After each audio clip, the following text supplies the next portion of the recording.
So there we Ta-da. are. Yay! So exciting. So Liz, well, first, let's thank our sponsors. So our sponsor, our Happy Hour ecosystem is growing. So we have a couple of new sponsors. We have Forwardly, which joined us as a sponsor, and Anchor, which recently joined us as a sponsor. So a huge welcome to them. We're excited to have them as part of the Happy Hour family this year. And yeah, it's all good things. So thank you for helping make Happy Hour possible. And Liz, would you like to take a moment to introduce yourself? Sure. I am Liz Scott and happy to be with my friend Heather. We get to hang out and we get to talk about apps. We enjoy the conversations all the time, and that has led us into the Happy Hour to be able to share with all of you. And then inside of my daily job, I'm looking at apps and doing the same thing, creating training for them. It's always a pleasure to see what's on the market. So fun. And I'm Heather Satterley, for those of you that may be joining us for the first time. I'm a CPA, and like Liz, I had my own practice for many, many, many years, almost 30. And I am now the Director of Education and Media over at Woodard. So my job is I am the Senior Editor of the Woodard Report. I am also in charge of curating content for our Scaling New Heights conference, which happens every year, where we bring deep product training and thought leadership to all of our friends. And it gives us the opportunity to get in, to meet in person, which is always a lot of fun. So I am loving my job over there. It is absolutely the right place for me. So very happy to be with all of you today. And Sherrell, we're so excited that you're here. So Sherrell, this is not her first time on Happy Hour. This is her second time on Happy Hour. Hopefully it will be not her last time on Happy Hour. I can pretty much guarantee that because we adore you. So she is the CEO of Nitram Financial Solutions, and she has lots of amazing accolades. One of my favorite people. We met years and years and years ago in Baltimore at a Firm of the Future event. I think that was like 2015. Somewhere around there. Yeah, 15, 16. Yeah, it was a long time ago. So long time ago. Well, thank you for joining us. And can you share with our friends just your story into accounting and how you came to have Nitram Financial and all the good things? Sure. So I landed in accounting by accident. I was in high school and I took a couple electives. I had to take 2 electives, and I took accounting one semester, and then I took computer science the second semester. And when I went to college, they were like, oh, if you want to major in computer science, you have to take like chemistry and biology. And I was like, what? So I decided I would go major in accounting. And that's how I ended up in accounting. I worked in public accounting for several years. I did a little stint in private industry for a major utility company here in the DC area. And then I just got tired of, working around the clock with no accolades, nothing remotely close to being rewarded. I got tired of I actually felt guilty about missing things with my kids and having to choose between both. And so I was like, well, let's just try it and start our own business. So I actually did like some direct sales business on the side for a couple years to kind of get my feet wet. And then it was like, let's just do it. And so I started the business. I actually started out, for those who know me, the business actually started out as Empower to Thrive, like years ago. That was the original name. And about the 3rd or 4th year, I rebranded it to Nitram, which is Martin backwards for those who haven't figured it out. And it's been this last year, 2022, was 10 years in business. Amazing. Amazing. Tell us a little bit about Rock the Books Online, because that's one of your newer endeavors. And I know I'm dying to know, because I missed our time to get together this year in person at Accounting Salon, but I want to hear all about Rock the Books Online. So during COVID, where we were, everybody was unfortunately not working, losing jobs, all the things, but accountants were working like full steam ahead. And it just became more and more prevalent to me that people, for us accountants trying to find good help, it was hard to find help. And all I saw online was people saying, I hired somebody and then the next week I fired somebody because they didn't meet up to the expectations, or they didn't know what they said they know, or they lied on their resume and all the things. But at the same time, I've always had this affinity for helping people find jobs. It's just something that I would always, be willing to do. And anybody looking for a job, I would share all the job announcements and so forth. And so I had this idea. I was like, everything is regulated. CPA, accounting is regulated by CPA. Their tax people are enrolled agents, but there's nothing to kind of govern bookkeepers. It's just kind of like, you can just wake up today and be like, yeah, I want to do bookkeeping, and I'm just going to try to teach myself how to use a software, and then I'm a bookkeeper. And so I wanted to create a certification program for that. And so that's how Rock the Books became.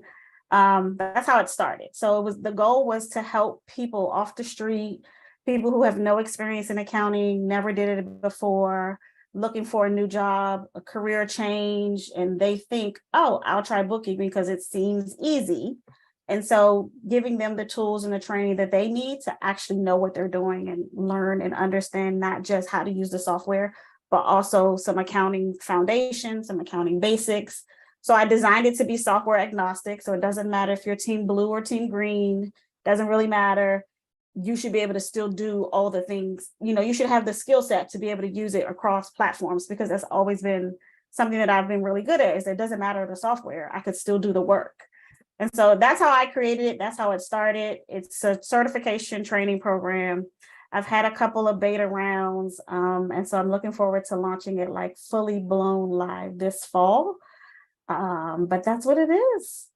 That's amazing. Congratulations. And that is Thank so you. needed. Liz just said that it's so needed in our industry, that type of training, the guidance. And I would imagine, I predict that you'll build a phenomenal community through this program, which will be amazing as well.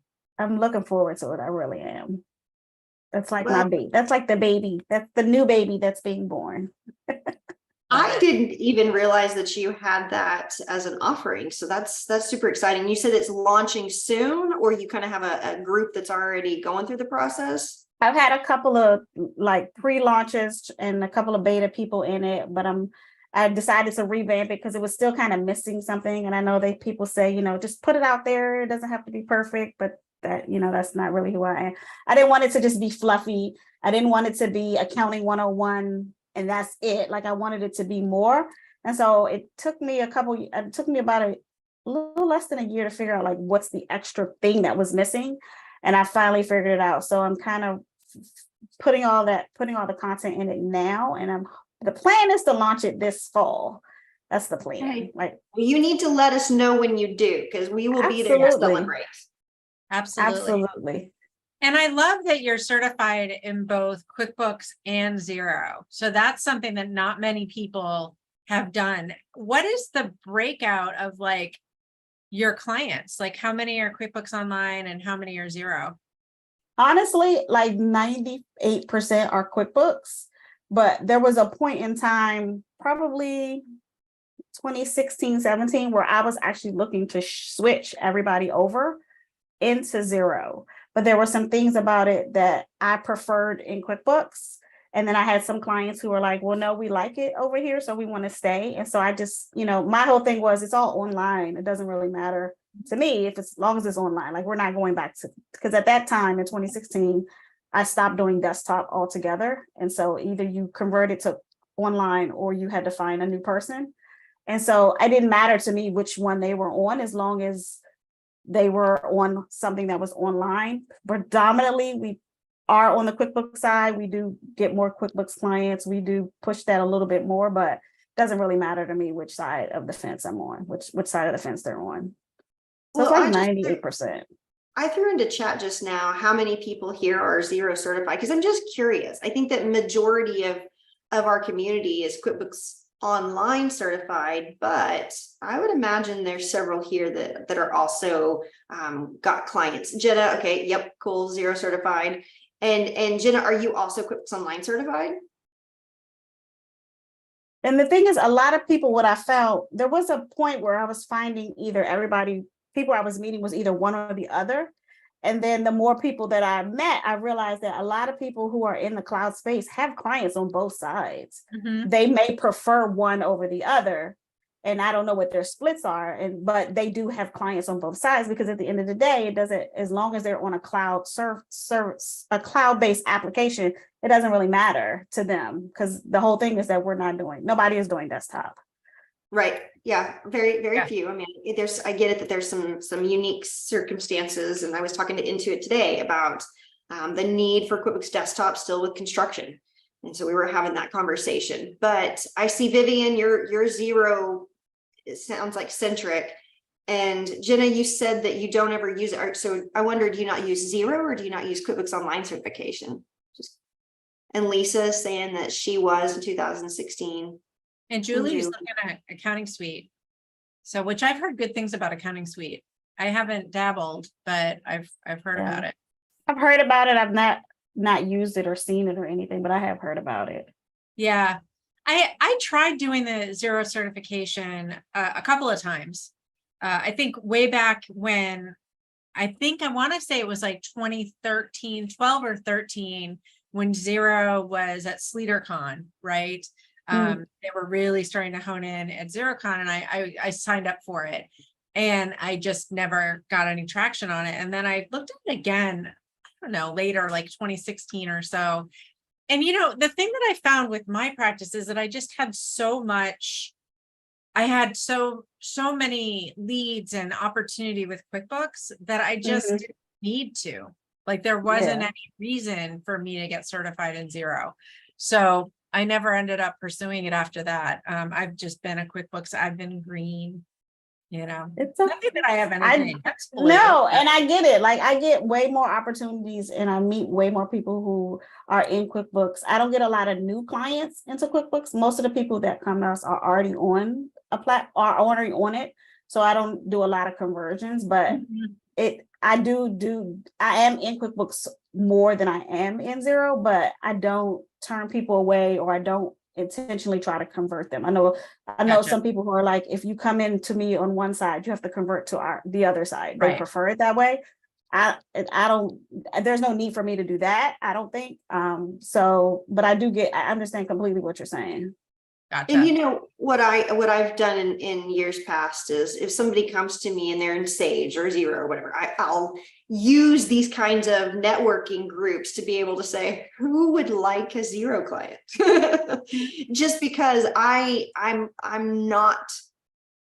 not going to spend time at this point learning a new software. So I like sticking with one, but that's just me. That doesn't make it right. It just means that I'm a creature of habits, and where I'm going to spend my time is learning apps, Right, instead of the accounting tool. Yeah, I've done a couple of integrations with Xero, but I mean, honestly, when you're doing the integration, I've had to work with the clients on the reporting aspect of Xero, because I don't know Xero reporting very well, but the mapping is very similar, right? So when you're building the automation, so very cool. Well, that's awesome. Thanks for sharing that. Really interesting stuff. So our agenda, we're going to go do an overview of the full workflow. We're going to take a look inside your internal tech stack. We're going to do a special app highlight. Then we're going to look at your external tech stack, and then do a special app highlight. Now, for those of you that are new to Appy Hour, what we're talking about with the internal app stack, it's the apps that are being used, the tech stack that's being used to run the firm. So what is Sherrell using to run her firm, to do her own books, to invoice, to pay her bills, all of the secret sauce that she's using to make Nitram run. And then the external tech stack is the client facing apps. So that, like Xero and QuickBooks, right? The apps that clients are interacting with within the firm. So in some cases, they're going to be the same, right? Like if you use QuickBooks Online to work with your clients and you use it in your firm, it could be the same. But in other cases, there's things that are different. So just to catch everybody up to speed. So let's just dive right in, and we're gonna just hand it over to you. When When you're thinking about app considerations and when you are thinking about introducing new applications into Nitram and into your life, what are the things that you're thinking about? How do you determine a need? And then once you kind of determine a need, what is your approach? So typically the need usually presents itself either subtly or it's kind of like in your face. Like I try to stay away from like switching apps just because it's the new bright shiny thing that's out and it's the great thing. I try to figure out like how can it serve us better. Some of the questions that I ask when I'm looking at do I need it is like am I doing something right now that needs to be more streamlined, that needs to be more automated? Is there a part of the practice that's still kind of manual that needs to be taken, that we can kind of remove that aspect of it. I also look at the simple fact of do I need it like in the general sense, like, when you go in the store, you're like, do I really need that? When you're negotiating, it's the same kind of thing. It's like, do I really need it? Or am I just trying to make up a way for it to fit into it because I like the way it looks, because I think it's going to be something cool, or because I tested it and I really, really want to use it. That's the very first question I ask myself is kind of, do I need it? Because I do like all the apps, like the apps and the technology are the thing that I like most about what we do. And so I get pulled in, sucked in very, very easily from that perspective. And then once I determine that, yes, it is something that we need, then it becomes, what's the ROI that I get out of it? What's going to be the big bang for the buck? Does it have all the features that I'm looking for? Does it have the features that I currently have and the current features that I need? Because then there are instances and times where we're looking to switch apps, and because the app that we have just doesn't quite, this doesn't quite have all the things that we want it to do. It doesn't do all the things the way maybe it never did it. Maybe we've outgrown it, So I'm looking at all of the features that it has. And because so many apps nowadays like overlap, it's trying to figure out which app does what we want the best, plus the things that we need, because everything is at the point now. At one point, it seemed like things were just kind of doing,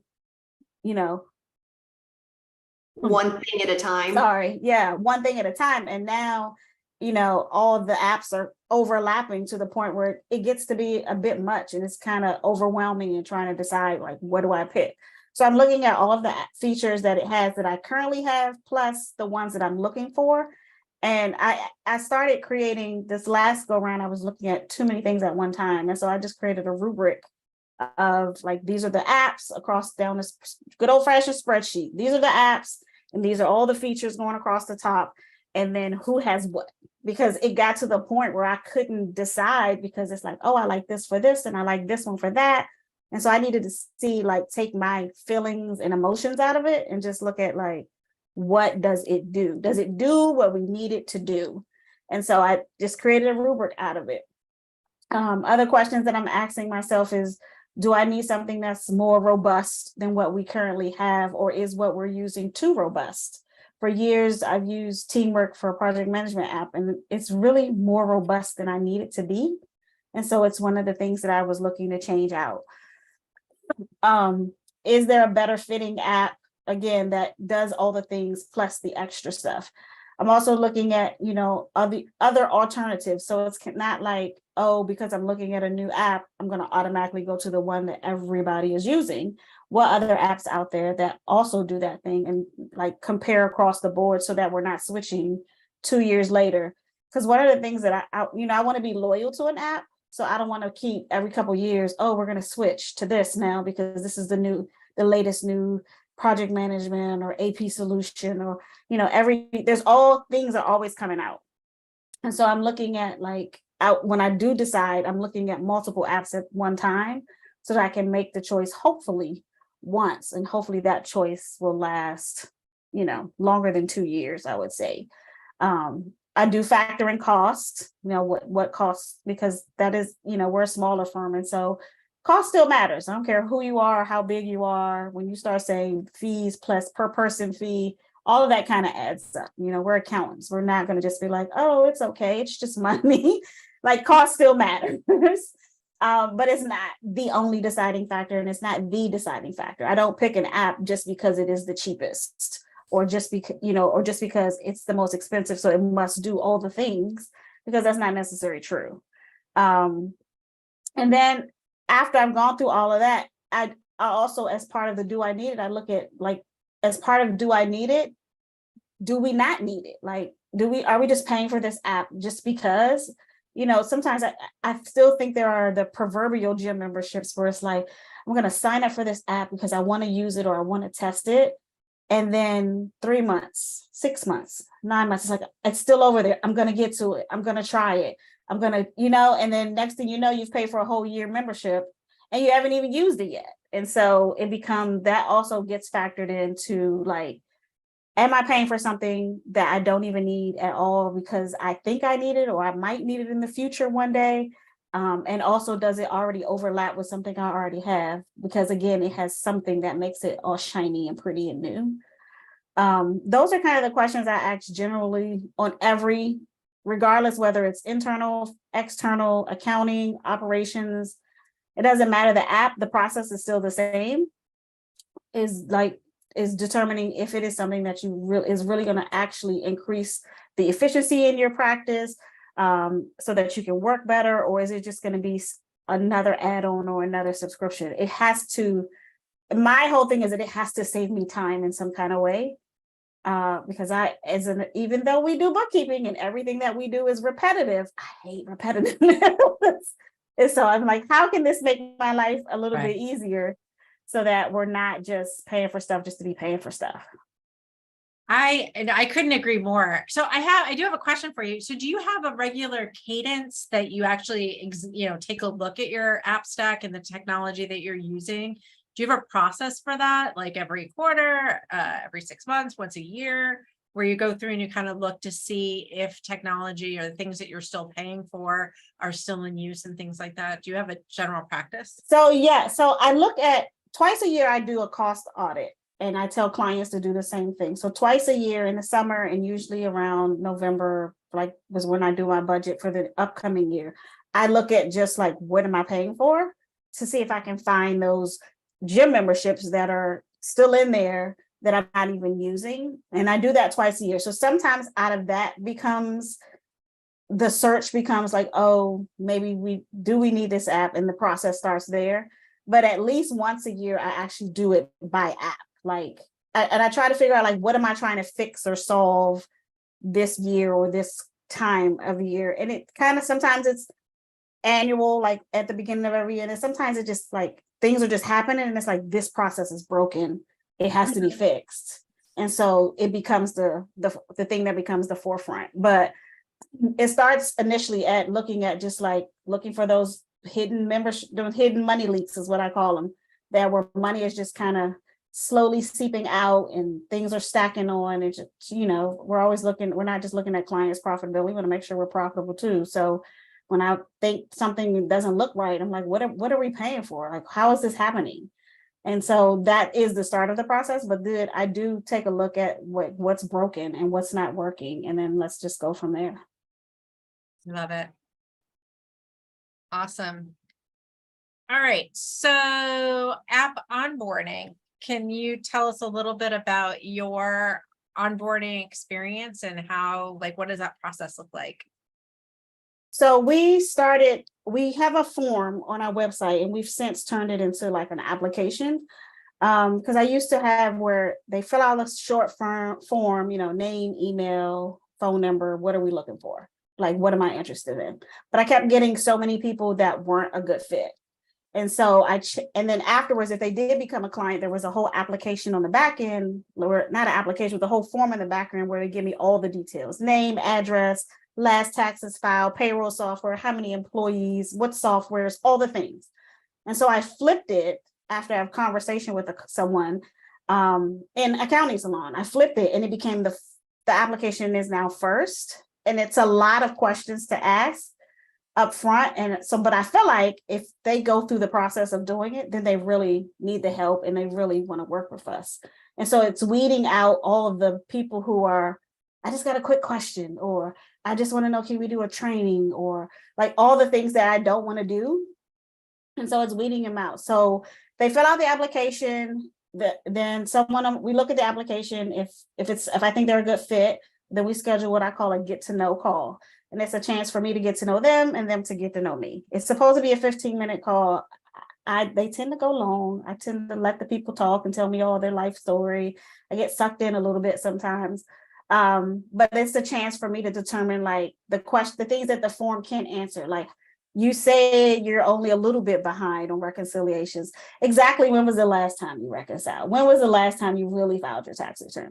So I can ask kind of more probing questions to figure out if they really are what we're looking for. That's usually when I find out that someone has multiple businesses that they didn't put on the form, all the things. And so if they make it through and we think they're a good fit, I do make the offer at that point. They say yes, then we send them out a quote and a proposal. We use 17 hats. I've used 17 hats forever. So I set up a quote, which by package. So our services are broken down we have 3 main packages, technically 4, but we market 3 main packages: accounting department, outsourced bookkeeper, outsourced accountant, and then outsourced controller. And then wherever they fit best, that goes on a quote. It details all the things, whether we do not run payroll anymore, how many bills we'll pay, how many invoices we'll process, how often they get meetings, how many calls. It kind of is the detailed part, and then it's attached. And then once they sign it, they sign a contract right behind it. So they sign the quote and then they sign the contract. The contract is all the legal jargon, all the terms and conditions and so forth. And then from there, they get put into a sequence in 17 Hats, which is one of the main reasons why I love 17 Hats, is because it has a workflow sequence that you can basically automate. And so I've put in all of our onboarding emails, letters, forms. It's all in this sequence, and then it's scheduled how often it goes out. And so once they sign the contract, they immediately get an email that says, please complete our form for payment so that we can process the payment. And then it goes into a series of emails that I roll out like every 1 or 2 days, because I typically tell people it takes about 2 weeks to onboard, and people are like, oh no, I need it right away. But we all know it takes them 2 to 3 weeks before they even give us all the things. And so I just say, right? Like they're like, no, I need it like yesterday. And it's like, okay, I'll wait.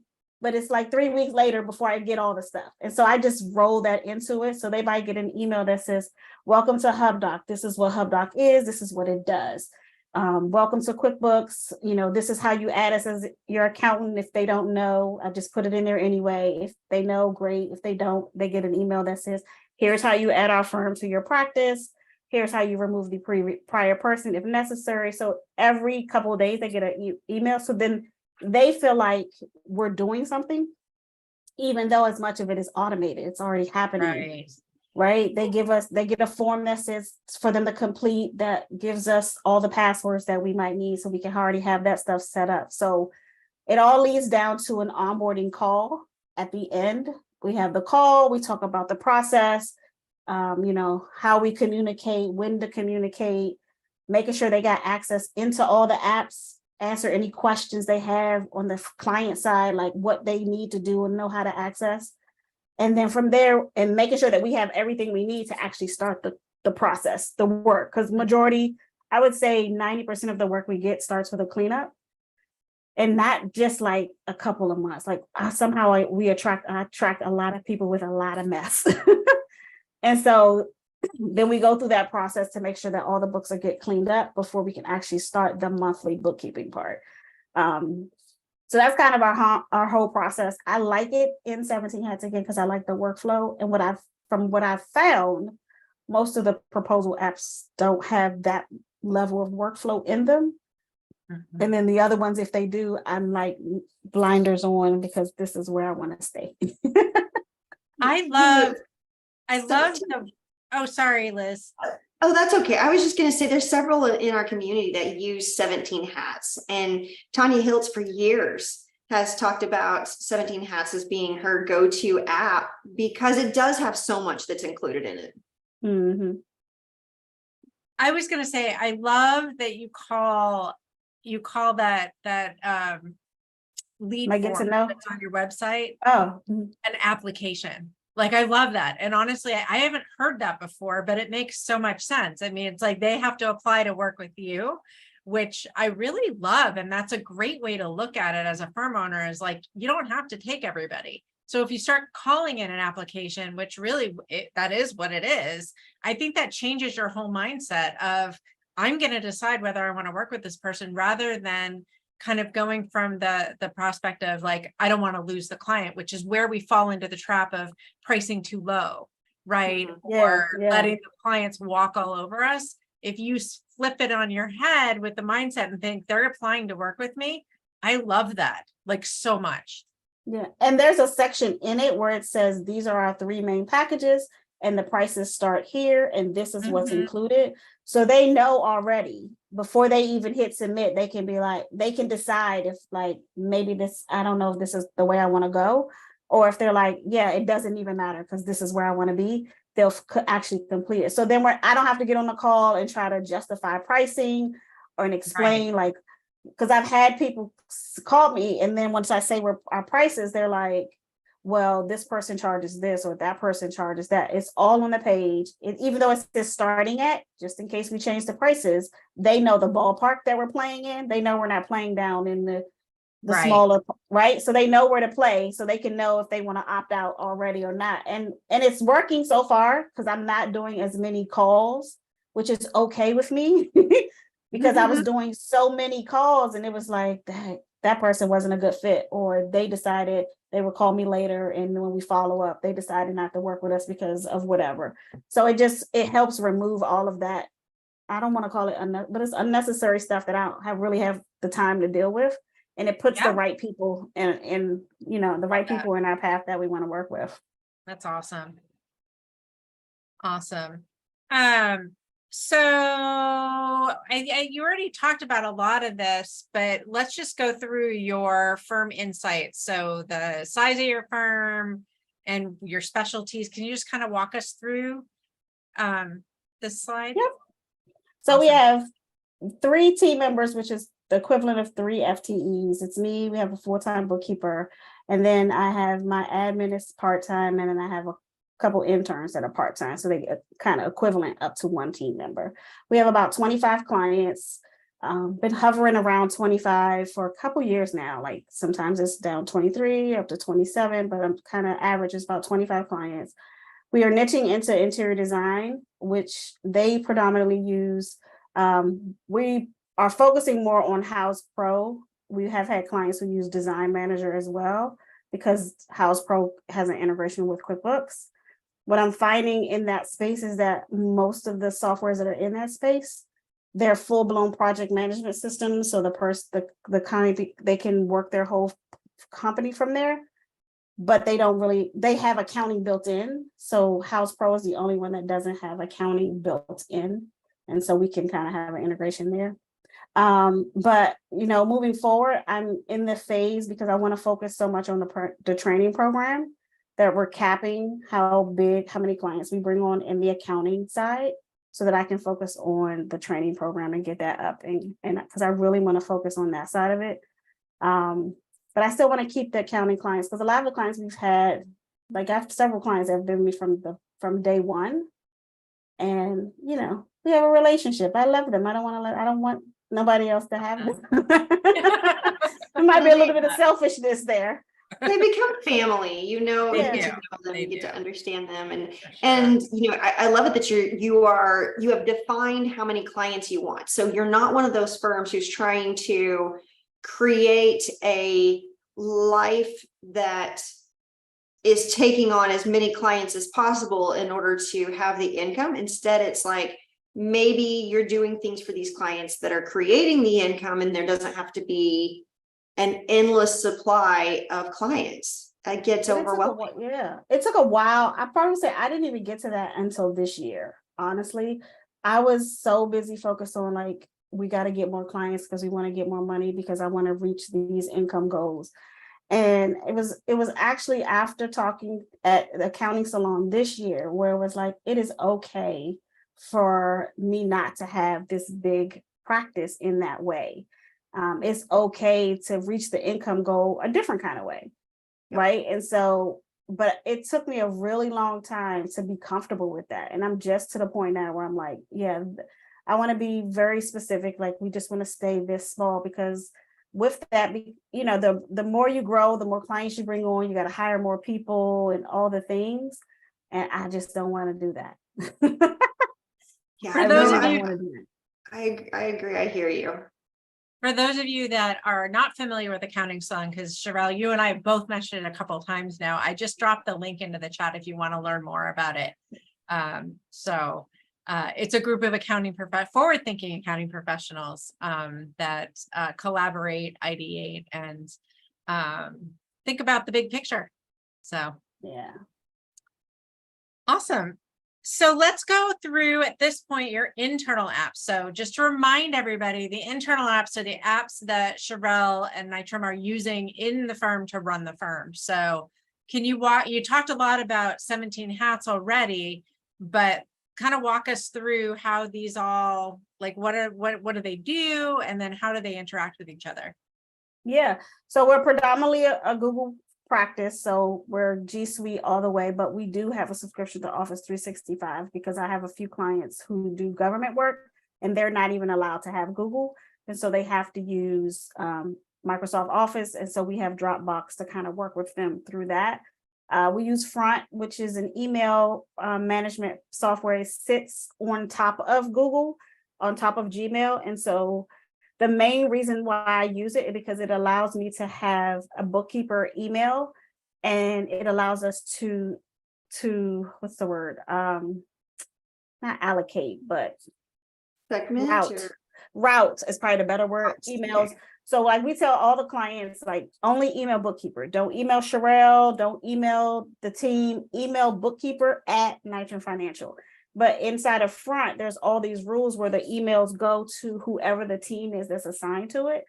I can still see the emails, but I don't get the notifications as much. And they all get routed immediately to the person who needs to address them. So that way, emails aren't going, like, I think Google has groups, and I don't really like how groups work.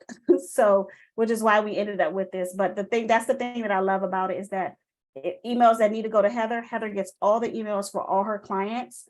No other team member gets them or sees them. You can go in and see them if you're actively looking for them, but you're not inundated with them.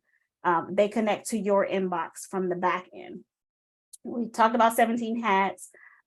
Lumen Scribe is what we use to document processes for the team. So training videos, SOPs, but also for clients when they're like, I don't know how to do a check. You're going to learn how to do a check because I'm not going to do it. Here is the process. So we record them in Loom, which is the video component, and Scribe is kind of a screenshot. So it takes a screenshot of everywhere that you click within your software. And then we use that together to make the SOPs. Book Like a Boss is our calendar system. It's similar to Calendly and all the others. It does have a component where you can receive payments through it and all the things. I really like it because my landing page where they go is pretty. That's really the only, because I recently discovered that now Google has calendars built into it where you can do like appointments the same way Calendly does and all these others, but it's just pretty. Canva, which is to create, I'm sure most people are using to create all of the images for social media and any of our content that has imaging attached to it. We dabble a little bit in Airtable. I use it mainly with my intern for social media because trying to use our project management system she couldn't really get it, but I set it up in an Airtable and she got it like immediately. So we use it mostly there, kind of just dabbling in it a little bit. And then Zapier, there's some integrations that are set up. So like, for those of you who get leads from QuickBooks, and I stole this from Heather, when leads come into my email from QuickBooks, they automatically, there's a zap that looks for that subject, and then they automatically get a message that says, hi, we're so excited to be working with you. Here's the link to our application if you're interested in applying to work with us and all the other things. And so it creates that was like the very first Zapier I set up. I was like, this thing is gold. And there's a few other zaps that are set up in there as well. We use Cognito Forms, which is the C and the cog that's in the middle there.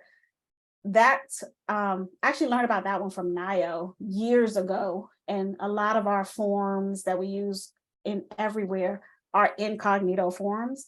I like cognito forms because it has conditioning in it, conditioning.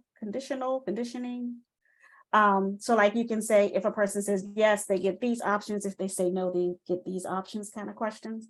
That's like one of the main things. It's really easy to use, and it's actually not even that expensive. Like I think they're very underrated. Like, I think more people should know about them and use them, but we use them for a lot of our forms. Awesome. And Carrie, I'm gonna look and see if I can find a link to the Zap for setting up that auto reply for the leads. That's the best thing ever. Cause I Yeah. get at least 8 leads a week through the QBO Pro Advisor. I mean, a month, not a week, a month through QBO Pro Advisor website. And so it has been the best. Yeah. The best. I'm gonna look for it because I know that I have it shared somewhere. So I will look for it. But yeah, I love it. So we're getting a lot of just commentary about the variety of different apps that you use. And some of them are different than the norm, which you said earlier, that you're intentionally going out and you're looking at apps just because, you know, it's popular doesn't mean that it's the right fit for you. So you're bringing different apps to the table, which is awesome. And Heather, if you don't mind, go ahead and advancing to the next slide. Yeah, one of the things that Sherrell's got here is her workflow hack. I mean, I love this with Scribe and Loom. And whenever I heard you saying that you were combining these together, I was like, well, heck yeah, like I'm using Loom and I'm using Scribe, but I'm not doing it at the same time. It's like combining these actions into one is brilliant. So you want to share with everybody exactly what you're doing? Yeah, so we have Scribe, like I said, so for those who don't know, it's actually called Scribe. Is it Scribe How? I think it's called Scribe How.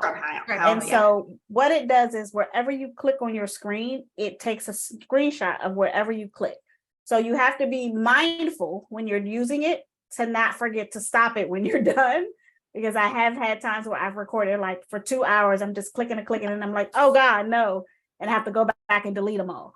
And then Loom is like the video. So it does video recording. If you have the free plan, I think you can do up to like 5-minute videos. If you have the paid plan, they could be longer. And so what I do is when we're recording processes, I open up both. They both have Chrome extensions. I open up the Loom one first and I let it start, and then I start the Scribe one. And so as I'm explaining what I'm doing and showing them how to do something, I'm recording it with the video and the screen share. And as I'm clicking, the Scribe is taking the screenshots. And so what I do at the end is once I stop them, I take the Scribe How can create a PDF. And so it's on the screen, there's all the steps of all the screenshots.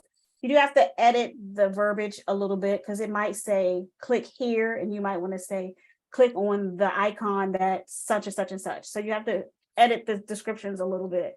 But in the description of the Scribe, I put, this is the process for how to document workflows. And then I put a link into the video that I've already recorded. Because what people need to realize is that people learn differently. So some people like to watch videos, some people like to get the pictures, some people like to read all the content. I'm a video person personally. And so it was kind of like however the person wants to learn, it's all in one document instead of creating all these different documents. And so once one of the things that I found with my clients is if I made the Loom video, the first time they would watch it, but then they wouldn't watch it whenever they would get stuck on one step. And so the Scribes is the piece that then helped to be able to say, okay, they got stuck in the process. They understood the overall, but there was a piece that was missing. And instead of them watching that video again, the Scribe visuals with the documented words help to eliminate me needing to jump on a call with them. Yeah. And you can combine like maybe 2 or 3 pictures. I think you can do more than 2 or 3, but you can combine 2 or 3 of them. It'll make like a little GIF or like a little mini video so they can see click here, and then here. And that kind of, like you said, it brings it forward and you're like, oh, wow, yeah, now I get it for something that they couldn't understand before.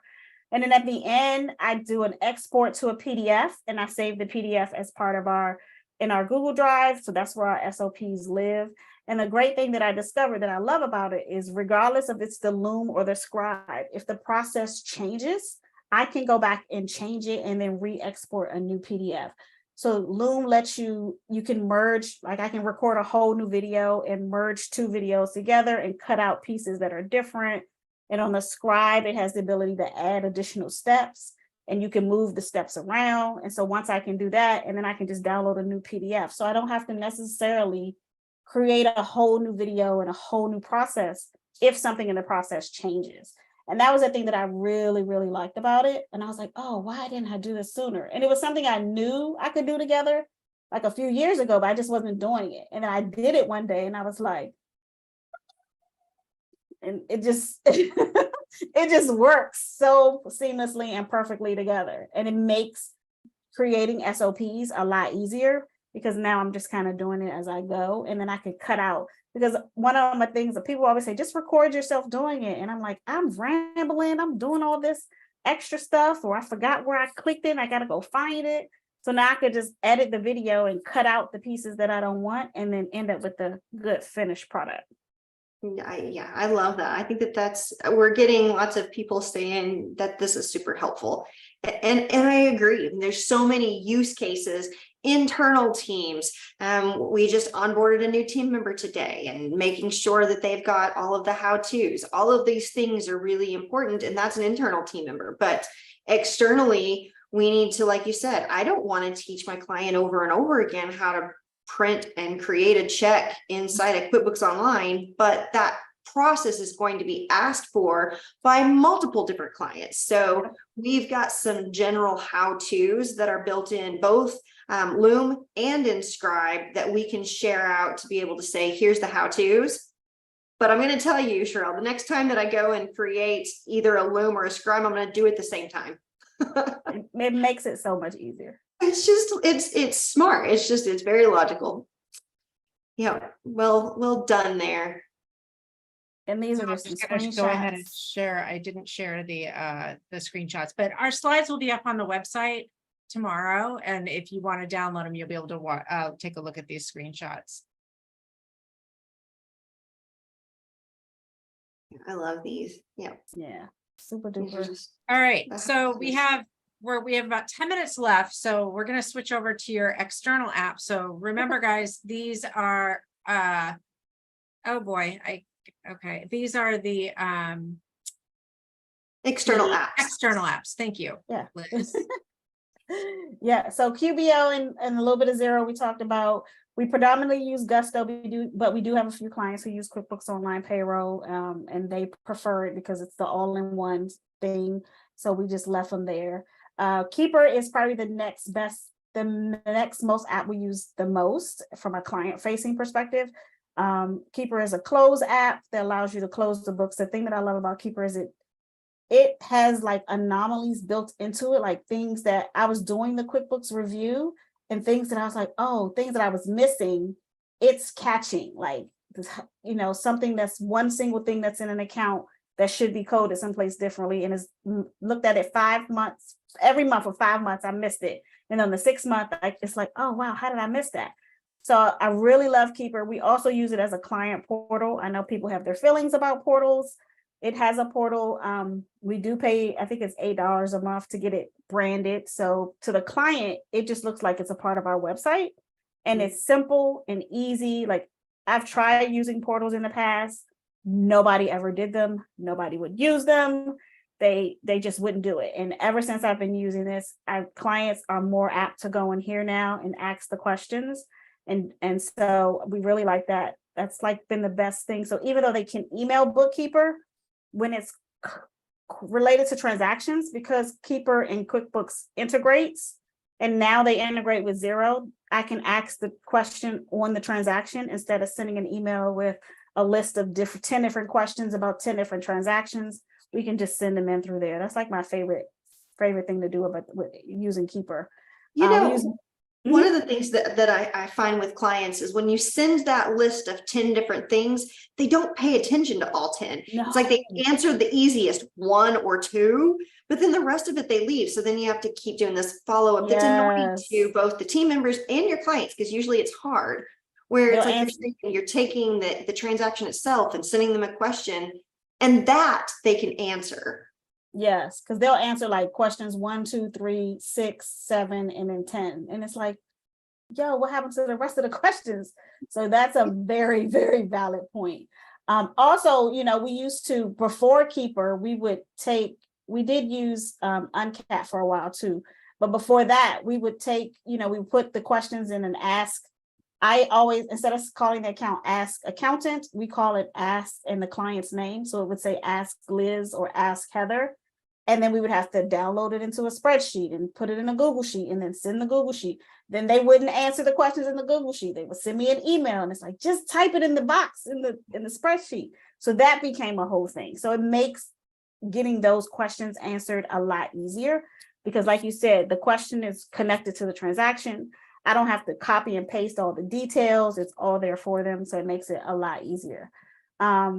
We also use Melio for bill pay, mainly because it's connected inside of QuickBooks.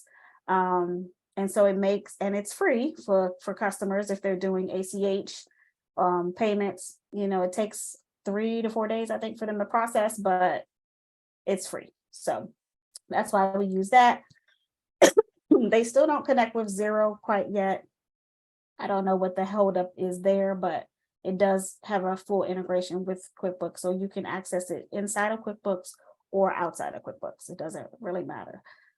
We still do use HubDoc. I know a lot of people left HubDoc when they stopped doing the bank downloads, but we do still use it for a few clients who send us the receipts, just because the workflow was already in place and it's a lot simpler and easier. I have tried the other competitor that a lot of people use. It just didn't make sense for me because I didn't have enough clients to meet that need. We recently started using LiveFlow, which is the new kid on the block, with all the financial reporting, because one of the things that we do is a cash flow projection, and it's something that I would have to manually do every single month. And so with LiveFlow, they actually took my spreadsheet and created it inside of LiveFlow. So I can just like click the button from budget to actual, and it pulls in all the, it's so cool. So it saves me a lot of time there. And then House Pro is the niched app, which is for the interior designers. They use it to manage their projects. And some people might be like, why don't they just use QuickBooks? Well, House Pro has, like, in the interior design space, they tend to have, you know, they want to pull down different products that they're sourcing, and they can use Clipper to actually pull in the image and paste it inside of the software and manage their projects there. So that's typically why most people why they can't just use QuickBooks as an example. But those are kind of the primary client-facing apps that we use. There's a little of some other ones may come in and out here and there, but those are the main ones. Awesome. Well, I love that you're sharing even the House Pro. You know, one of the things that's cool about that is you're saying you're reaching into the industry that you're serving and you're getting to know their apps. That's awesome. I love that. That really sets you apart too, right? It sets you apart because if you niche, you know that app well. You know, when you are putting it out there that you know that app, that's going to help you to attract clients that you have expertise in. So I love that. Absolutely. Absolutely. Yeah. Vivian has a question. Will LiveFlow allow me to do actual versus budget and prior year-to-date comparisons? And I believe the answer to that is yep. I believe the answer is yes. It does a lot. It does it. The reason you can do that, Vivian, is because it's connecting to the live QuickBooks data. And so you have the ability to pull down data from the different areas in QuickBooks that you wouldn't be able to do right from within QuickBooks itself. So it may take a little finagling, but you should be able to do it. So, all right.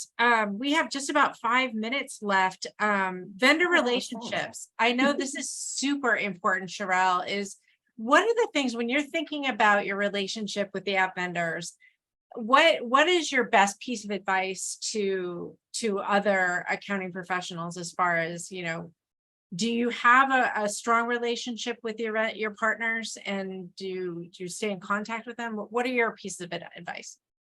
I would say especially if it's an app that you are like die hard, gung ho, this is my app, this is the one I'm going to use, build the relationship with them, because it helps bridge gaps. It also helps them see, like, you can give feedback directly to the person. Like, I talk to Ben, who is one of the founders of Keeper, all the time. Like, I see him in person, we're on first name basis.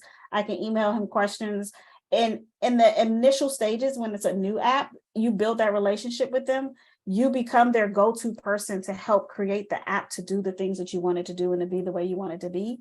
So I can't stress like how important that is. Even with the interior design, one of the other apps, the app was so outdated, and I just was on Twitter ranting, and the CEO sent me an email and was like, let's talk. And so since then, they have launched a online version of it because of the feedback. Some of it he was already thinking, but it was nice to hear it from other people, because typically what happens, especially in these niche apps, is that the client gets so comfortable with the app the way it is that they're not going to they're only going to complain so much about it, because they're used to it and they like it and they want to keep it. And so when they hear outside people who need to support that industry, our opinions matter equally as much as the clients do, because we're the people who have to support them. We're the people who have to be in it, right? And so they will listen to us. They will take our feedback. You just have to be a little patient sometimes, because it's not going to be a flip the switch overnight type of thing. But building those relationships is very key, especially when it's an app that you really love and you really want to kind of keep around and want to be more. You want it to be more, because everything evolves. Everything has a point where something needs to change to make it better. You want to be the person that's in the forefront of that. Yeah. And, the other thing I would say is that we don't always know that a feature exists. And so if you're constantly just, looking for something without asking the question, you may miss something that's right in front of you that you already have. Yeah. And I see that a lot, actually. I see that a lot. And the apps, they want to help you, like, because they want to help you. So if you have questions and you reach out, they will respond. Yeah. The other thing that I would just, and my brain went a little blank on that. So the other thing that I wanted to mention, oh yes, I know what it was that a lot of the apps that Sherrell has talked about today, like Melio and LiveFlow and Keeper, have all been on Appy Hour. So if you go to the appyhour.com or our YouTube channel, we do have videos where they've done deep dives and demos of their products. So if you're looking for more, we definitely have more for you. So definitely check that out. Sherrell, this has been amazing. This has been so great. What a great, it went by so fast, and everybody is just blowing up the chat saying how much they appreciated you sharing this incredible knowledge with us. So huge thank you. We love having you. Make sure that you come back. We need to have you on every year. We just need to make it like an annual Sherrell comes on Happy Hour thing. I'm game. So, all right. And we want to support you whenever you launch your bookkeeping training too. I will definitely let you know. And one of the things that I didn't even mention that it's going to do is, like, I want once people have become certified. So, because it's for the thing that it makes it unique is that it's for the person who does not necessarily want to start a business. Can that person use it and get it? Absolutely. But the target person is the person who is like, I just want to have a job, because everybody doesn't want to be a business owner. They're like, I just want to work for somebody. I just want to work doing this, and I like it, and I want to learn how to do it better. And so the goal is that once someone passes the certification, if they don't already have a job, then they become a pool where you guys, all of our friends and colleagues, will get access to this pool of candidates, so that you can find a person who can meet your qualifications. So I love that. That part won't roll out probably until late, like next year, 2024, but that's what's going to happen. So I love hearing where that's going. Yes. So please do let us know, and we'll share that. We'll share that out for sure. Absolutely. So just want to say a huge thank you to our sponsors. Please, take time to visit thehappyhour.com and visit our sponsors. They're the ones that help us to make all this magic happen. We also have a Facebook group. So if you haven't joined the Happy Hour Lounge Facebook group, please do that. And if you're joining us on Facebook, you can join us in Zoom too. So in the Zoom, we have all kinds of chat going on, and it's super fun in here. So we would like to see you in there as well. That also, when you register for Zoom, also adds you right to our newsletter. So we do send out a bi-monthly newsletter to the people that join us in Zoom. So if you want to hear more about our sponsors and things going on in the accounting industry, you can do that there. And then we have a campfire chat series on August 8th with Ignition. We actually have a new episode that didn't make it onto the slide because we literally picked the date today. But on August 15th, we are going to be joined by Anchor. So Anchor is a proposal and payment solution. So you guys can join us for that. And then on 8/22, we're going to have our good friend Sarah Prevost, who specializes in the legal industry. She is going to do her firm spotlight. We're really excited for that. And then in September, we're going to be doing a deep dive with Client Hub. So look for more. That's what we've got on the docket for now. I am going on my first 2-week vacation, I think, ever at the end of August. I'm so excited. So that was a huge, big one for me. So we're going to take a little bit of a hiatus at the end of August into the beginning of September. So thanks, everybody. Always good to see you. And thank you so much, Sherrell. This has been amazing. You are so welcome. I will see you on the next one. All right. Thank you, everyone.